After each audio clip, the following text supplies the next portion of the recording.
Ah, il est presque 6 h le matin et là c'est l'heure pour moi d'aller à Vientiane. Alors je vais me rendre à l'aéroport de Chiang Mai dans un premier temps, faire une escale à Bangkok et enfin aller à Vientiane. Ça fait un chemin tout à fait logique, une trajectoire pas directe du tout. Mais bon, c'est pas grave, ça va le faire.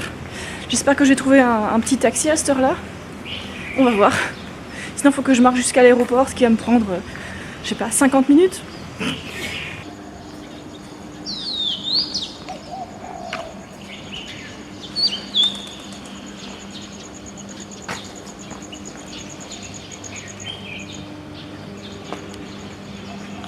Ah, je crois que c'est un manguier ça.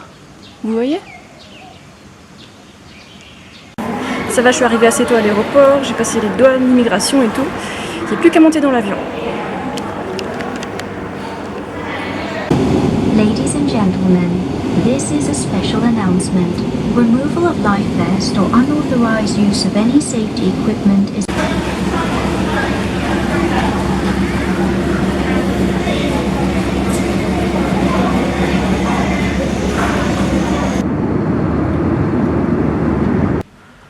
Le voyage était long. Bon, ça s'est fait. Je suis arrivée à ma guest house, la chambre d'hôte. Voilà. J'ai un double lit, de l'eau, placard.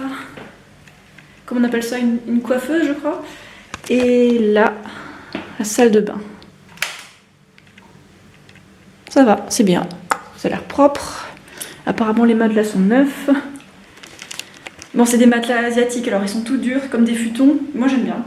J'aime bien pour le dos. En dehors, il pleut, donc je sais pas trop si je vais sortir tout de suite. Mais j'ai plein de restaurants vegan à tester, alors je vais sortir quand même.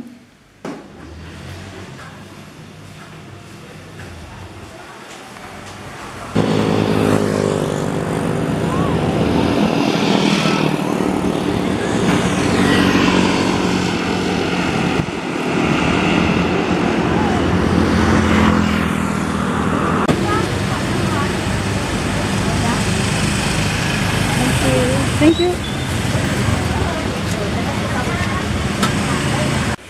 Alors, bilan de la première journée au Laos. Donc c'est vraiment la première fois que je viens au Laos, à Vientiane.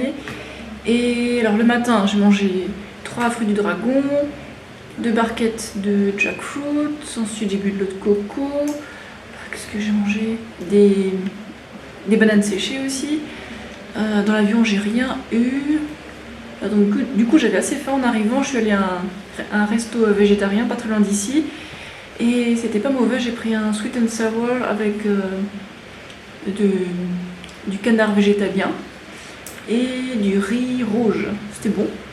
Du coup, j'ai assez mangé. Là, je me suis acheté des fruits pour demain, vous verrez. Et comme je vous l'ai montré avant, quand j'étais à l'aéroport, j'étais en train de lire How Not to Die du docteur Greger. Et bon, je suis que à la page 88 sur 800, un truc comme ça. Donc c'est un livre assez long, il est super intéressant.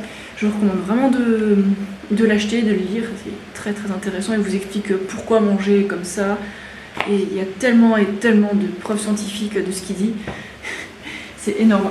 Alors, je vous ai sélectionné un petit passage que je vous ai traduit. Bon, je suis traductrice, donc je traduis. Alors, ça parle de télomère et de vieillissement. Vous êtes prêts ? Alors, bon, il y en a juste pour une page, hein, vous en faites pas, c'est pas très long. Chacune de nos cellules contient 46 brins d'ADN, enroulés en chromosomes. À la pointe de chaque chromosome, on trouve un petit capuchon appelé télomère, qui empêche notre ADN de s'effilocher. C'est un peu comme le morceau de plastique qu'il y a au bout d'un lacet. À chaque fois qu'une cellule se divise, une partie de cet embout protecteur est perdue. Quand le télomère a totalement disparu, nos cellules peuvent mourir. Pour simplifier exagérément, on peut voir les télomères comme les fusibles de notre vie. Ils peuvent commencer à se raccourcir dès que l'on est, et quand il n'en reste plus, c'est notre fin. La police scientifique peut, à partir d'un prélèvement d'ADN d'une tache de sang, estimer l'âge de la personne en se basant sur la longueur de ses télomères. C'est fou, hein? Alors la question c'est, peut-on ralentir l'usure de nos télomères? Ça permettrait de ralentir le vieillissement et de vivre plus longtemps. Alors sachez que le tabagisme est associé au triple de la vitesse de perte de télomères. Donc la réponse est simple, cessez de fumer. Mais notre alimentation quotidienne peut aussi influer sur la vitesse à laquelle on perd nos télomères. La consommation de fruits, légumes et autres aliments riches en antioxydants a été associée à des télomères protecteurs plus longs. En revanche, la consommation de céréales raffinées, soda, viande, y compris le poisson, et le laitage a été associé à des télomères raccourcis. Et donc, l'enzyme télomérase reconstruit les télomères. Ah, c'est rassurant. Une étude financée par le département de la Défense des États-Unis a montré que 3 mois d'alimentation à base de plantes entières et d'autres changements sains pourraient considérablement augmenter l'activité de télomérase. Bon, ça c'était pour 3 mois.